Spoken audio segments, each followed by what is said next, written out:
हमने ये नहीं देखा कि वो बनती कैसे है।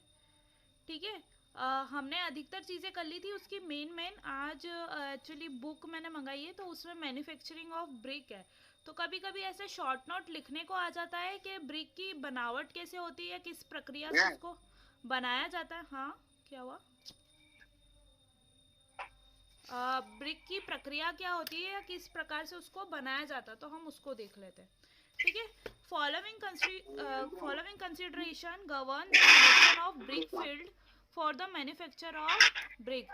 पहले क्या करते हैं, हम कुछ पॉइंट्स को हमारे दिमाग में रखते हैं कि किस प्रकार से हमको ब्रिक बनानी है या कैसी हमको लोकेशन चाहिए।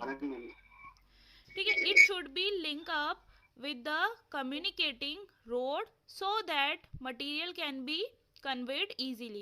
क्या बोल रहे हैं वो कि कम से कम इतना हमारी जो ब्रिक की जो साइट है, ब्रिक की जो साइट है वो कैसी जगह पर होनी चाहिए, हमारे रोड से लिंक होनी चाहिए। लिंक क्यों होनी चाहिए? क्योंकि हमको कन्वेंस प्रॉपर हो जाए। कन्वेंस प्रॉपर हो जाए मतलब उसका ट्रांसपोर्टेशन और कम्युनिकेशन इजीली हो जाए। ठीक है, तो हमको साइट ऐसी चूज करनी है ब्रिक की मोल्डिंग के लिए, ब्रिक बनाने के लिए, कि वो किससे लिंकअप होके मिले, हमको रोड से लिंकअप होकर के मिलनी चाहिए। ठीक है, it should be situated on the plain ground. कैसा? हमको ब्रिक बनवाने के लिए कैसा प्लेन ग्राउंड की ज़रूरत होती है, मतलब वहाँ पे भट्टे भी चलते हैं। भट्टे समझते हो आप लोग? ब्रिक वाली साइड देखी क्या आपने कभी? रास्ते में रोड पे निकलते होगे तो ब्रिक खूब सारी जमी रहती है, बिल्कुल वैसे एक ज्वालामुखी जैसे आकार में आपको दिखती है, पिरामिड टाइप दिखती है, वैसे ब्रिक जमी हुई रहती है। तो उनके अंदर क्या करते हैं, वो भट्टे लगाते। भट्टे इज लाइक अंदर से हीट प्रोवाइड करना। जैसे बाटियाँ सिकती है, बाटियाँ कैसे सिकती है? अपन ओवन में से नीचे साइड से उनको हीट देते हैं ताकि हमारा पूरा सर्कुलर, मतलब पूरा का पूरा, जैसे ओवन उसके ऊपर ढक देते हैं। हमारा कैसा ओवन रहता है वैसा ओवल शेप का, कॉनकेव टाइप का रहता है, तो हम उसको ढक देते हैं। वो ढकने से क्या होता है कि बाटी के पूरा अराउंड में, मतलब हमारा जो चारों तरफ से हमारा टेम्परेचर सेम हो जाता है। किसका टेम्परेचर सेम हो जाता है? हमारे ओवन के अंदर का। उसी प्रकार से हम पिरामिड टाइप का एक वो बनाते हैं, भट्टा बोलते हैं उसको, ईंटों का भट्टा। तो वो कैसा रहता है? फुल्ली कवर्ड रहता है। तो उस हिसाब में क्या होता है, हर जगह का टेम्परेचर कांस्टेंट बना रहे, इसलिए हम वैसे भट्टे बनाते हैं। ठीक है, तो उसके लिए बनाने के लिए हमको किसकी ज़रूरत होगी? प्लेन ग्राउंड की। ठीक है, थर्ड पॉइंट देखते हैं, it should B so selected that the earth for manufacturing good quality brick is readily and easily available। हमको ये ऐसी सिलेक्टेड जगह पर होनी चाहिए हमारी साइट जहाँ से हमको अर्थ, मतलब अर्थ से मतलब है जो हमको जिस क्ले से मिट्टी बनानी है वो इजीली अवेलेबल हो और रेडी टू यूज़ हो। मतलब रेडी टू यूज़ से मतलब है गुड क्वालिटी की ब्रिक बन जाए और हम उसको वहीं से लोकली उठा करके उसको बना सके। कहने का तात्पर्य ये है कि आसपास जहाँ से हमको मिट्टी कलेक्ट करनी है ईंट बनाने के लिए, क्ले कलेक्ट करनी है हमारी ब्रिक को बनाने के लिए, तो हमारी साइट अगर ऐसी होगी कि आसपास ही हमको इजीली अगर हमको क्ले का अवेलेबिलिटी मिलती है जिससे हम अच्छी क्वालिटी की ईंट बना सकते हैं, तो वो हमारे लिए और अच्छा होगा। It should offer all the facility to the workers employed in the manufacturing process। क्या बोल रहे हैं? हमारी जो साइट होगी वो वहाँ पर कैसी फैसिलिट होनी चाहिए कि हमारे जो भी एम्प्लॉयज़ है या वर्कर्स है उनके लिए इजीली हो जाए, मतलब आसपास में प्रॉपर उनको इजीली, चाहे ट्रांसपोर्टेशन की बात हो, चाहे वो तो बहुत बेसिक लोग रहते हैं, मतलब वो वहीं लोकली ईंट का घर बना करके भी रहने लगते हैं, मतलब उनका निवास कुछ निश्चित नहीं रहता है कि उनको रोज़ के रोज़ ट्रैवल करना है या रोज़ के रोज़ आना जाना है। ठीक है, वो बहुत बेसिक नीड रहती है उनकी, तो वहीं के वहीं वो घर बना करके भी वो रह लेते हैं। तो अगर आसपास प्रॉपर ऐसा जगह होता है तो हमारे एम्प्लॉयज़ या हमारे वर्कर्स को भी क्या रहता है? ईजीली रहता है। ठीक है, आप देखते हैं in the process of manufacturing brick the following 4 distinct operation are involve. कौन से ऑपरेशन हमको करने होते हैं हमारी ब्रिक को बनाने में? मतलब कहने का सीधा सीधा मतलब ये है कि हम एग्जाम्पल लेते हैं हमारी बाटी का या बाफले का, ठीक है। तो हम क्या करते हैं, सीधे ओवन में आटे को नहीं रखते हैं, ठीक है। सीधी सी बात कहने की ये है कि हम पहले प्रिपरेशन ऑफ आटा करते हैं, मतलब प्रिपरेशन ऑफ हमारी क्ले। हमको जो मिट्टी मिली है उसको हमको तैयार करना, तैयार करने से मतलब है आटा को हम प्रॉपर ऐसा पानी मिला करके नहीं रख देते, ठीक है। उसमें बहुत सारी टेंटेटिव चीज़ें हमको करनी पड़ती है, लाइक नमक डालना, हल्दी वल्दी जो भी कुछ उसमें डलता है वो मिला करके हम उसको एक सार करके गूंथते हैं। तो वही चीज़ होती है कि हमको भी ब्रिक जब हम बना रहे हैं उसको प्रॉपर वे में हमको प्रिपेयर करना, किसको, हमारी क्ले को, ठीक है। क्ले को प्रिपेयर करेंगे तो पूरा हमारा जो मिक्सचर बनेगा वो होमोजीनियस बनेगा, ठीक है, एक सार या एक जान जिसको बोलते हैं, ठीक है। तो सबसे पहला हमारा प्रोसेस क्या होगा, हम क्ले को प्रिपेयर करेंगे, मतलब क्ले को तैयार करेंगे, ठीक है। क्ले को तैयार करना मतलब जैसे कि हमको एक जैसी क्ले चाहिए। क्यों एक जैसी क्ले चाहिए? क्योंकि हमारी जब हम क्ले को मोल्ड करें, आकार दे, जब हम उसको सांचे में रख करके मोल्ड करेंगे तो उसमें ऐसा नहीं होना चाहिए कि आधी ब्रिक हमारी अलग टाइप की पक रही है, आधा ब्रिक का कलर हमारा अलग आ रहा है, आधी ब्रिक का अलग आएगा, तो ये किस कैटेगरी में आ जाएगी, हमारी लो कैटेगरी में आ जाएगी। मतलब उसकी क्लास कैसी होने लगेगी, चेंज होने लगेगी, second class, third class, like कैसी भी हो सकती है वो, ठीक है। हमको मतलब होता है कि हमारी कोशिश रहती है हमारी फर्स्ट क्लास ब्रिक बने, मतलब अच्छी से अच्छी बने। तो हम जितना अच्छे से हमारी क्ले को होमोजीनियस बनाएंगे उसी प्रकार से हमारी ब्रिक भी हमको मिलेगी। सेकंड पॉइंट आपको दिख रहा है बुक में, मोल्डिंग। मोल्डिंग का मतलब ये होता है कि हम उसको आकार देते हैं। जैसे अभी बाटी का उदाहरण करंटली चल रहा है, तो बाटी का जब हमारा आटा तैयार हो गया तो उसके बाद क्या करते हैं, हम उसको गोल आकार प्रदान करते हैं। गोल आकार जैसे वो तो छोटा है और ज़रूरी नहीं, जिस चीज़ का सांचा होता है वो हमेशा एक जैसी बनती है। बात होती है गुजियों की, गुजियों का सांचा में अगर हम बनाते तो सारे गुजे एक टाइप के बनते हैं, ठीक है। सिर्फ फ़र्क का आता है कि वो उसकी सिकाई कैसे हो रही, कुछ ज़्यादा फूलता है कुछ कम फूलता है। वही बात करते हैं बाटी की, अगर हम हैंड मोल्डिंग करते हैं, मतलब हाथ से अगर हम बनाते हैं, तो हमारी सारी ब्रिक का एक जैसा साइज़ नहीं आता है। और आप सभी को पता है कि हमारी ब्रिक का साइज़ क्या होता है, स्टैंडर्ड। हाँ, ब्रिक का स्टैंडर्ड साइज सक्षम। Yes, madam. हाँ मैम, स्टैंडर्ड साइज एकदम 19 into 9 सेंटीमीटर। हाँ, अब ये साइज होता है, तो कैसे हम क्या बाटी का भी एक जैसा आकार हाथ से बना देंगे? नहीं बनाएंगे। तो क्या होता है, जैसे जैसे हम अपडेट होते जाते हैं वैसे वैसे पहले के टाइम पे इन ईंटों को भी हाथ से बना के कोशिश की होगी, फिर यही बात हो जा रही थी कि हमारा जो एक परफेक्ट साइज होगा वो हमको नहीं मिल पाता था। तो हमने क्या स्टार्ट किया, मोल्डिंग करना स्टार्ट की। मोल्डिंग मतलब सांचा। सांचे के अंदर हम क्या करते हैं, उस क्ले को पेस्ट कर देते हैं। पेस्ट कर देते हैं मतलब हमने सीधे सीधे सांचे के अंदर किसी चीज़ को आकार दिया तो सारी चीज़, हमारी सारी ब्रिक एक ही साइज़ की बनेगी, है ना। अब हमारा स्टैंडर्ड साइज़ बहुत मायने रखता है। हमारे कंस्ट्रक्शन अगर हम करते हैं, हमको किसी का साइज़ पता है तो वो हमारे लिए ईजी होता है। आगे भी जैसे हमको अगर कैलकुलेट करना है, उस दिन मैं उदाहरण दे रही थी आपको कि एक दीवार में कितनी ईंट लगी है, ठीक है। बैंकर बाबू ये कैसे पहचाने कि उस प्रॉपर्टी की कीमत कैसे है? तो क्या होता है, हमारे जैसे सिविल इंजीनियर एस्टीमेट निकालते हैं। एस्टीमेट क्या होता है, आकलन करना। किसका आकलन करना? तो भैया सिविल इंजीनियर है तो हमारी बिल्डिंग का आकलन करेंगे, तब जा कर के बैंक में हम हमारी रिपोर्ट देंगे कि पर्टिकुलर प्रॉपर्टी की इतनी कीमत है। मतलब आज की डेट में जब बनी होगी तब अलग कीमत होगी, तो आज की डेट की हमको कीमत मिलती है कि हाँ हम इतनी प्रॉपर्टी पे इतना लोन उठा सकते क्योंकि इतनी इसकी कीमत है। अब कीमत का आकलन कैसे करते हैं? कीमत का आकलन तभी होता है तब हमारे पास प्रॉपर ड्राइंग होगी। जो भी ड्राइंग उसमें वो होती है, देखो दो चीज़ होती है, एक तो हमारी होती है नक्शा जो नगर निगम में लगा होता है, और एक होता है हमारा एक्चुअल घर जो कैसे बना हुआ है वो, ठीक है। तो अब दो चीज़, सरकारी चीज़ों में और ऐसी बेसिक चीज़ों में आपको डिफरेंस पता होगा कि बहुत सारी चीज़ें हम जो नक्शा पास करवाते हैं उस हिसाब से नहीं बना पाते हैं, ठीक है, क्योंकि गाइडलाइन जो होती है वो बहुत हाई फाई होती है। अगर उसके हिसाब से अगर आप प्रॉपर्टी बनाने जाओगे तो आपका आधा से ज़्यादा प्लॉट खाली छोड़ना पड़ेगा। कारण ये है कि हमारा जो आईएएस या जो भी गाइडलाइंस होती है, हमारा जो भी प्लॉट साइज है उसका 30% हमको ओपन एरिया छोड़ना पड़ता है।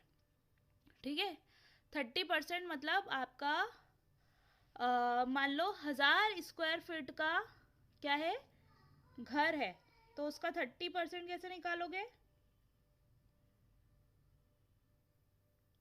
कैसे निकालोगे?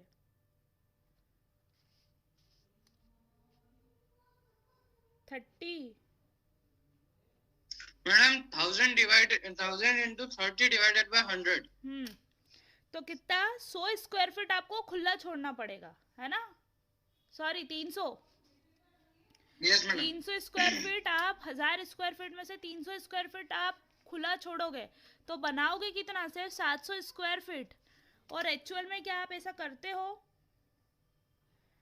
नहीं करते हो। आप कितना खुला छोड़ते हो, बस आपकी जितनी गाड़ी वाड़ी रखा जाए और जितना आपको वेंटिलेशन देने के लिए पीछे से पाइप वाइप निकल जाए, आप उतना ही खुला छोड़ते हो। और गाइडलाइन बोलती है अगर आपका प्लॉट है तो आपको 30% ओपन एरिया छोड़ना पड़ता है। मगर हम जब नक्शा पास करवाते तब वो नक्शा होता है 30% ओपन एरिया छुटा हुआ वाला, नहीं तो वो नक्शे पे साइन नहीं होंगे और वो हमारा बनना स्टार्ट नहीं होगा, है ना? तो ये बहुत छोटी सी और बहुत मेन चीज़ है। तो जब ये धराते हैं ना, जैसे आपने अभी सुना होगा कंगना रनावत का घर क्यों गिरा, सॉरी क्या उसका ऑफिस तोड़ा गया था ना, कंगना रनावत का, तो वो गाइडलाइन के अनुसार नहीं बना था। और अगर हम गाइडलाइन के अनुसार निकले मार्केट में देखने किसी के भी घर या किसी का भी प्रॉपर्टी, तो एक भी चीज़ गाइडलाइन के अकॉर्डिंगली नहीं बनी हुई मिलेगी हमको। उसका कारण ये है, उसका कारण ये होता है कि गाइडलाइन के अनुसार उस प्रॉपर्टी की कीमत कुछ और होती है और मार्केट वैल्यू के अनुसार उसकी कीमत कुछ और होती है। आपको तो पता होगा सक्षम, पता है क्या? हाँ मैडम। हाँ संजय, आपको पता है ये बात? गवर्नमेंट रेट और जो मार्केट रेट होते हैं उसमें बहुत डिफरेंस होता है। मतलब आज अगर गाइडलाइन के अकॉर्डिंग किसी प्लॉट की कीमत 5 लाख है तो वो मार्केट के अकॉर्डिंगली 7 लाख होगी, 8 लाख की 7 या 8 लाख, है ना? ऐसा इसलिए होता है क्योंकि ये पूरा हमारा डिपेंड होता है डिमांड पे। ठीक है, डिमांड के अकॉर्डिंगली हमारे रेट वेरी होते हैं। ठीक है, डिमांड और हमारी इकोनॉमी, अर्थव्यवस्था के हिसाब से। ठीक है, अभी थोड़ा सा डल चल रहा है प्रॉपर्टी मार्केट। ठीक है, क्यों डल चल रहा है? क्योंकि लॉकडाउन के कारण से मार्केट में पैसा ही बाहर नहीं आ रहा है। पैसा बाहर आने से मतलब नहीं कि सक्षम ने तिजोरी में 10 करोड़ रुपए रखे और वो बाहर नहीं निकाल रहा है। बाहर निकालने से मतलब है मार्केट एक दूसरे पर डिपेंडेंट रहता है। डिपेंडेंट, जैसे मैंने डिपेंडेंसी आपको पहले भी एक लेक्चर में बताई थी कि किसान का अगर प्रॉफिट होगा तो वो आगे जाकर के कुछ खरीदेगा, प्लस जिससे उसने खरीदा तो उसको प्रॉफिट हुआ, उसको प्रॉफिट होगा तो वो अपनी यूटिलिटीज की चीज़ें खरीदेगा। मतलब अगर किसी भी एक को प्रॉफिट होता है या हमारी पूरी अर्थव्यवस्था को प्रॉफिट होता है तो वो एक दूसरे पर डिपेंडेंट होती। मतलब मार्केट में पैसा होता है और वो बाहर चल रहा होता है। बाहर से मतलब है कि सब अपनी चीज़ों का अपने पैसे का पर्टिकुलर खर्च करके एक्सपेंडिचर करते रहते हैं, खर्च होता रहता है मतलब उनका। अब जाहिर सी बात है लॉकडाउन की स्थिति में प्रॉफिट किसी का हुआ होगा, क्यों नहीं हुआ होगा? क्योंकि सब कुछ बंद था। ठीक है, बंद होने से मतलब ये है कि जब हमारा व्यापार ही नहीं चल रहा है तो मार्केट में पैसा बाहर कैसे होगा? ठीक है, तो बाहर नहीं हुआ तो प्रॉफिट नहीं हुआ, किसी को भी प्रॉफिट नहीं होगा। किसी को भी 6 महीने का मतलब किसान को तो हुआ है क्योंकि उनकी फसलें तो उग ही रही थी, चाहे लॉकडाउन था या नहीं था। क्योंकि गांव जो रूरल एरियाज है वहाँ पर एक चीज़ अच्छी होती है, ये ऐसी चीज़ें वायरस जैसी चीज़ें कम पहुँच पाई। ठीक है, प्लस जो गांव वाले या जो किसान आते हैं, काय के लिए आते हैं? सिटी में आते हैं दवाइयाँ लेने, ये लेने वो लेने, तो वो चीज़ों का उनका आना बंद हो गया। अब दवाई लेने आएंगे, कीटनाशक लेने आएंगे तो सिर्फ एक चीज़ तो लेके नहीं जाएंगे, वो उनके घर की पूरी लिस्ट होगी कि भैया ये भी लेते आना, ये भी लेते आना, ये भी लेते आना, ये भी लेते आना, है ना। वो भी ऑब्वियस सी बात है, सारी चीज़ों की खरीदी वो भी करते होंगे। तो जब बाहर किसान आएगा ही नहीं तो उनका खर्च नहीं होगा, खर्च नहीं होगा, मतलब फसलें अपनी जगह बढ़ रही हैं, उनका काम चल रहा है। गांव में ऐसा कोई लॉकडाउन वाला सीन नहीं था, ठीक है। गांव की पंचायत और गांव के जो रिनोड लोग होते थे, मतलब जो भी पंचायत बोल लो, चाहे जो चार समाज के या चार जात के लोग या जो भी चार बड़े लोग होते हैं, जो चार लोग क्या कहेंगे टाइप्स, तो वो लोग क्या करें, अपने ही लोकल लेवल पर उन्होंने अपनी गांव की सीमा को ब्लॉक कर लिया। मतलब मैंने तो ऐसा सुना था, मेरी मौसी गांव में ही रहती है, तो उनके यहाँ बहुत अच्छी चीज़ हुई थी कि उन्होंने एक टाइम तक सबके बच्चों को आने दिया, मतलब जो भी बाहर थे, ठीक है, आने दिया, प्लस उनको एक मतलब जो भी वहाँ का सरकारी स्कूल या XYZ जो भी चीज़ थी वहाँ पर ले जा करके क्वारंटीन कर दिया। जब पूरा प्रॉपर क्वारंटीन हो गया, उसके बाद देखो गाँव में छूछात ज़्यादा मानी जाती है, ये आप भी जानते हो। और ऐसी स्थिति में जब महामारी आई तो और ज़्यादा वो एक्टिव हो जाते हैं, मतलब और उनको लगता है कि ये नई टेंशन क्या, हमको हमारी तो दो सूखी रोटी भी अच्छी थी, है ना। तो उन्होंने मतलब लोकली, मतलब हम से मतलब है जो सिटी के लोग हैं उनसे कहीं ज़्यादा समझदारी के साथ में गांव वालों ने ट्रीट करा इस महामारी को, ठीक है। उन्होंने बेसिक सी एक सीमा बना दी कि भैया कोई भी अंदर नहीं आएगा सिटी वाला, ठीक है।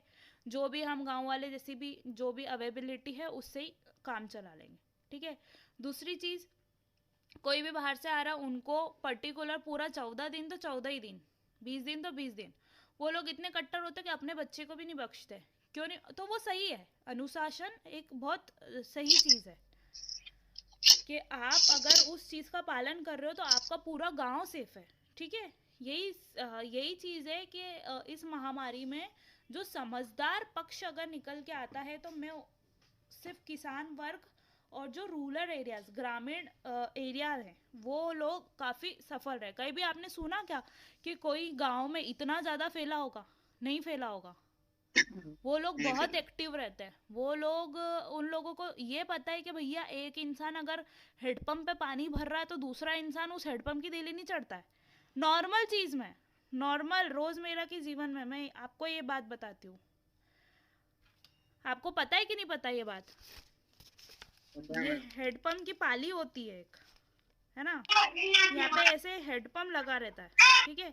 अगर एक इंसान या एक लेडी या एक कोई भी यहाँ पे हेडपम्प को यूज कर रहा है तो दूसरा यहाँ पे खड़ा खड़ा वेट करेगा, ठीक है। अगर ये यहाँ पे चढ़ गया तो ये पूरा पानी अपना फेंक देगा। तो ये एक बहुत वैसी बड़ी चीज है, मेरे को इस चीज का ज्ञान नहीं मैम आज भी उस मानसिकता में हम जी रहे हैं। हाँ, मुझे जात पात बहुत ज्यादा आप भी जी रहे हैं। ये जात के कारण होता है क्या? हाँ मैम, जात पात भी होती है उसमें तो। नहीं, मेरे को नहीं पता था ये चीज के जात पात के कारण होता है। मैं मैडम तो सबसे मेन चीज तो यही है, इस चीज की जड़ यही है, जात पात। सिविल इंजीनियरिंग की जो बात करते हैं हम कंस्ट्रक्शन मटेरियल की, तो उसमें ये दो चीज़ आप कर सकते हो। हाँ, ये रीयूज कर सकते हो और रिसाइकल कर सकते हो। अब बताती हूँ कैसे कर सकते हो, ठीक है। रीयूज कैसे कर सकते हो कि आपने अगर कंक्रीट बना दिया, ठीक है, वो आधा दूधा सूखने वूखने लगा, मतलब जो आपका इनिशियल सेटिंग टाइम होता है, उसको कॉपी के ऊपर बताती हूँ।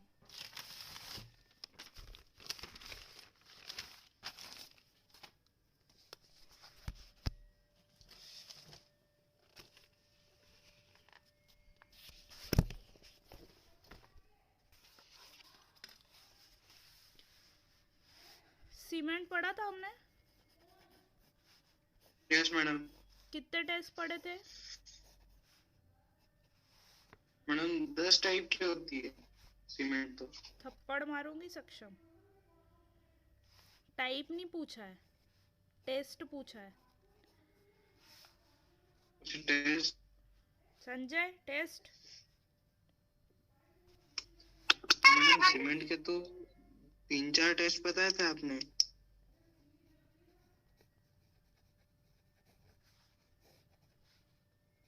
मैम कंप्रेसिव टेस्ट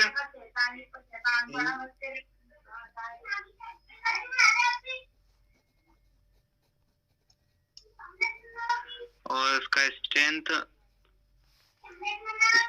टेस्ट सब गलत बोल रहे हो मैडम। एक तो वो कंसिस्टेंसी टेस्ट पढ़ाया था आपने, एक स्ट्रेंथ टेस्ट पढ़ाया था, और एक फाइनल सेटिंग टाइम और एक इनिशियल सेटिंग टाइम वाला टेस्ट पढ़ाया था।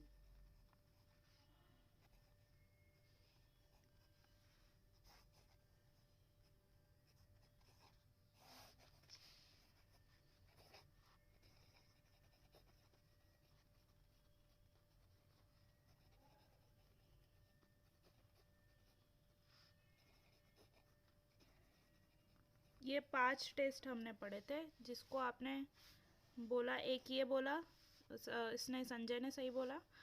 सबसे पहले ये 3 को मैंने मेन बताया था, क्यों? क्योंकि ये तीनों एक दूसरे से कनेक्टेड है, ठीक है। कंसिस्टेंसी मतलब सीमेंट में पानी कितना मिलाना है वो मात्रा निकालना, ठीक है। हाँ। इनिशियल सेटिंग टाइम मतलब कितनी देर में उसको स्टार्ट करना है, हमको कितनी देर के पहले हम उसको यूज़ कर रहे हैं। अगर सीमेंट का पेस्ट बनाया हमने तो कम से कम अगर उनने बोला कि 30 मिनट से पहले तो आप इसको यूज़ कर लेना, ठीक है। तो अपन ने पेस्ट बनाने के 30 मिनट के अंदर उसको क्या कर दिया, कॉलम के अंदर भर दिया, मतलब अपना काम हो गया पूरा। जमने के पहले हमने स्टार्ट कर दिया। तो इनिशियल सेटिंग टाइम निकालना मतलब उसका कौन सा मिनिमम टाइम जब से वो स्टार्ट हो जाएगी सेट होना। फाइनल सेटिंग मतलब ये पूरा प्लास्टिक कंडीशन की ओर दौड़ गया, मतलब पहुंच गया, मतलब ये थोड़ा हार्ड होना स्टार्ट हो गया या पूरी तरह से हार्ड होने की प्रोसेस में हो गया, ठीक है। तो ये हमारे 3 टेस्ट थे जो वो बहुत ज़्यादा इम्पोर्टेंट थे। तो अब बात कर रहे थे हमको कि रीयूज़ कैसे करें। रीयूज़ मतलब हमारे 3R में से सेकंड वाला R, ठीक है। रीयूज़ मतलब हमसे अगर गलती हो गई, ये सीमेंट आधा दूधा क्या होने लगा, सेट होने लगा, 30 मिनट से ज़्यादा कर दिए हमने। अब ये बहुत इम्पोर्टेंट जगह लगना था, ठीक है, बहुत इम्पोर्टेंट जगह लगना था। जैसे कॉलम हमारे मेन मेंबर है, बीम हमारे मेन मेंबर है, स्लैब हमारी मेन मेंबर है, ठीक है। तो हम क्या कर सकते हैं, इसको कहाँ यूज़ कर रहे हैं यार, इधर नहीं रख सकते क्योंकि क्या स्ट्रेंथ की बात आ जाएगी, स्ट्रेंथ की बात आ जाएगी तो हम इसमें रिस्क नहीं ले सकते। ये हमारे जो स्ट्रक्चर होता है उसकी नींव कहते हैं हम, है ना, फाउंडेशन भी हमारी नींव होती है। तो हम इनको इम्पॉर्टेंट स्ट्रक्चर के बनने में यूज़ नहीं कर सकते। तो इसको हम कहाँ यूज़ कर सकते हैं, हमारा वरांडा की प्लिंथ भरने के लिए यूज़ कर सकते हैं। अगर हम प्लिंथ में उसको लगा दे, चाहे हमारा जो ओटला बोलते हैं हम उसको इसमें यूज़ कर सकते हैं, ठीक है। ओटला मतलब वही हमारा आगे का वरांडे का जो स्पेस हम खाली छोड़ते हैं, तो हम चाहें तो इसको वहाँ यूज़ कर सकते हैं, ठीक है। मतलब इसको फेंकने की बजाय हमने क्या कर लिया, इसका यूज़ कर लिया, रीयूज़ कर लिया। जो यूज़ होना था वो तो हो नहीं पाया, ये वेस्ट हो रहा था, तो इसको हमने क्या वहाँ पर ले जा करके प्रेस कर दिया। अब बात कर रहे थे रिसाइकल की। रिसाइकल मतलब वापस से जो चीज़ है उसको वापस से हमने क्या करा, रिसाइकल हमको करना है। मतलब एक बार वो यूज़ हो चुका है, वापस से कैसे हम उसको रिसाइकल करें। ये रिसाइकल का साइन ऐसा होता है, 2 एरो आपस में घूमे हुए। कोई बिल्डिंग बनी हुई है, आपने मलबा वर्ड सुना है? Yes madam. है ना, मलबा मतलब कोई बिल्डिंग को तोड़ते हैं तो ये वाला मलबा निकलता है, ठीक है। बिल्डिंग को डिसमेंटल करा तो मलबा निकलता है, उस मलबे का भी एक वैल्यू होता है, ठीक है। कबाड़ वाला या स्क्रैप वाला प्राइस होता है। भाभी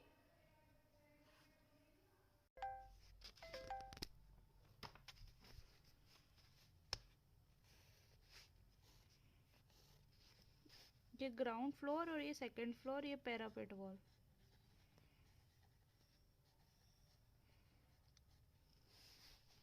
कभी भी एलिवेशन बनाओ ये पैरापेट बनाना जरूर, ठीक है। पैरापेट मतलब अपनी पाली, जिसको हम पाली बोलते हैं। ये पड़ोसी का घर है, ठीक है। क्या होता है जब ये बन रहा होता है ना, तो कुछ ना कुछ ऐसा प्रॉब्लम हो जाता है कभी कभी। ये कैसा प्रॉब्लम है कि अगर दीवार अपनी पहले से बन गई है और उनकी बाद में बनी है, या उनकी इतना फ्लोर पहले से बना हुआ है और अपन ना अभी धरती से बनाना स्टार्ट करा, अपन ने तो सक्षम ने पहला फ्लोर बनाया, दूसरा फ्लोर बनाया। ये बहुत पुराने ज़माने का मकान था, तो भैया यहाँ पे इन्होंने कुछ आड़ा टेढ़ा कुछ सीन कर दिया। और सक्षम बना रहा है तो सक्षम खुद इंजीनियर है, तो वो कैसा बनाएगा, प्रॉपर लेवलिंग ले लेके, तो उसने कैसा सीधा बनाया। तो इनकी क्या पहले से कुछ ना कुछ टेढ़ी दीवार थी, सक्षम ने तो सीधा घर बना लिया। मगर कायदा क्या बोल रहा था, गाइडलाइन बोल रही थी सक्षम को कि भैया थोड़ा सा इनसे दूर बनाओ, ठीक है, दूर बनाओ। कौन दूर बना है, अपनी जगह कौन छोड़े यहाँ पे। नक्शा पास करने के लिए हमने नक्शे पे बनवा लिया, वो पास हो गया। अब ये तो हो गया, मतलब जो गाइडलाइन होती है वो पूरे प्रॉपर तरीके से ध्यान में रख करके बोलती है। ध्यान में रख करके क्यों, क्योंकि इसके दो चार फायदे मैं बताऊंगी, मगर हम इसको फॉलो नहीं करते क्योंकि यहाँ पर हम लालच खा जाते हैं कि हमारी जगह हम क्यों वेस्ट करें, हमको ये आगे काम में आएगी, हमारा घर थोड़ा बड़ा बनेगा, ठीक है। क्या होता है, रेनी सीजन में पानी आता है, ये पानी दीवारों से सीपेज होकर के यहाँ भरने लगता है, ठीक है, दीवारों से रेल करके। अब ये जो पानी भरा है यहाँ पे, ये दोनों को दिक्कत देगा, ठीक है। क्यों, क्योंकि ये अपनी ब्रिक से पार होकर के इफ्लोरेसेंस वाली प्रॉब्लम देगा, सफ़ेद धब्बे छोड़ेगा। हो सकता है प्लास्टर और इन पे पुट्टी के ऊपर बहुत बड़े बड़े फफोले पड़ जाए, ठीक है, पानी सीप होकर के अंदर वाले अपने कलर को खराब करे। इनके भी यही प्रॉब्लम आएगी। क्यों प्रॉब्लम आ रही है, क्योंकि हमारा जब हमने सीधा लेवल लेना था, दोनों दीवारें एक टाइम पे नहीं बनी है। अगर दोनों दीवारें, दोनों कंस्ट्रक्शन एक टाइम पे होता है, अगर हम भी दो रूम के बीच में कंस्ट्रक्शन करते तो पूरी बिल्डिंग एक साथ बनती है। एक साथ बनने का मतलब ये कि इसके अंदर जो भी मसाला या जो भी हम मोर्टार का मटेरियल भरते तो एक साथ भरते, तो सारी जो वॉइड रहते हैं, हमारी जो छिद्र रहते हैं, वो पूरी तरह से हमारे मसाले से फिलअप हो जाते हैं। अलग अलग बनी है तो इन दोनों में घर्षण भी उस तरह का प्रॉपर नहीं रहेगा, दोनों में सामंजस्य बैठाने की प्रॉब्लम होगी। तो क्या होता है, कुछ ना कुछ गैपिंग कितना भी चालो वो आ ही जाती है। अगर ढंग से मसाला की भराई कर दी है तो अच्छी बात है। अगर हमने इतना ध्यान रखा, नहीं ध्यान रखा, हमने अपनी अपनी बिल्डिंग बना ली और भूल गए, तो क्या होगा, पहले साल तो याद नहीं होगा, दूसरे साल भी याद नहीं होगा, तीसरे साल की बारिश में ये प्रॉब्लम आने लगेगी, ठीक है। तो ये प्रॉब्लम एक तो आती है सीपेज की, क्योंकि अलग अलग टाइम पे दो बिल्डिंग बनती है, ठीक है। इसको ओवरकम करो, फिर बाद में फ्यूचर में कुछ भी चीज़ ये यहाँ पर अपना काम करेंगे तो इन वालों को प्रॉब्लम होगी, ठीक है। आवाज़ें आएगी, पूरी क्लियर आवाज़ें आएंगी। फिर क्या होती है, अगर ये कुछ फर्दर अपने कंस्ट्रक्शन में चेंज करते तो इनको नुकसान पहुंचेगा। मतलब ये दीवार अब विवाद का कारण बनी रहेगी। मतलब विवाद का कारण लोगों में नहीं, बिल्डिंगों में, ठीक है। क्योंकि अगर आप यहाँ से कुछ भी वाइब्रेटिंग या कुछ भी चलाते तो अगली वाली दीवार में प्लास्टर में प्रॉब्लम आएगी ही आएगी, चाहे वो दिखे नहीं, ठीक है। कुछ ना कुछ क्रैक्स इस दीवार में जनरेट होंगे। उसका कारण ये है, प्रॉपर लगातार जो आपके वाइब्रेशंस सामने वाली वॉल से आते हैं वो अदर साइड में भी प्रॉब्लम देते हैं। पहली चीज तो ये, इन फ्यूचर इनका मकान हो रहा है कमजोर, ठीक है। अब ये बन चुका है तो ये दोनों होल बॉडी, मतलब एक जैसी बॉडी जैसे एक्ट करेंगे। अगर ये गिरता है या कुछ भी होता है, या हो सकता है इनका मकान ऊंचा हो या ये मकान ही गिर रहा हो, ठीक है, इसको गिरा रहे हो, तो गाइडलाइन बोलती है कि ये दूर से बनाओ, आप जगह छोड़ करके बनाओ। मगर ऐसा हुआ नहीं है, जगह छोड़ते तो ये गिरता, तो ये अपनी जगह गिरता, इसको नुकसान नहीं होता। और बहुत सारे मकान इसी कारण से पड़ोसी नहीं बना पाते, क्योंकि ये वाले माथे आ जाते हैं। माथे क्यों आते हैं, क्योंकि भैया तुम मकान तोड़ोगे या तुम इसको इसकी मरम्मत करोगे या तुम इसको रिहेबिलेट करोगे, तो इसमें तुम काम निकालोगे, तो हमारा मकान तो पहले ही कमज़ोर है क्योंकि इतने पुराने टाइम से बना हुआ, ऐसा नहीं हो कि हमारे गिर जाए। तो पड़ोसी को भी टेंशन हो जाती, कभी खुदा ना खास्ता उनका कमज़ोर है, अपन अपने इधर काम करें, इनकी छत नहीं गिर जाए, नहीं तो क्या होगा, जान मान की हानि हो जाएगी, फिर उल्टे पैसे इनको देने पड़ जाएंगे। तो ये वाली प्रॉब्लम अराइज होती है हमारे सिविल इंजीनियरिंग में, ठीक है, ये बहुत बेसिक और मेन प्रॉब्लम होती है। अगर हम गाइडलाइन से बनाते तो हम भैया दूर दूर थे, तो हम कुछ भी काम कर रहे हैं अपनी जगह पर कर रहे हैं, आपकी उसमें नुकसान नहीं पहुंचेगा। ठीक है, ये चीज़ होती है। और फ्यूचर में कुछ भी चीज़ का अगर रिहेबिलिटेशन करवाना है हमको, मरम्मत करवाना या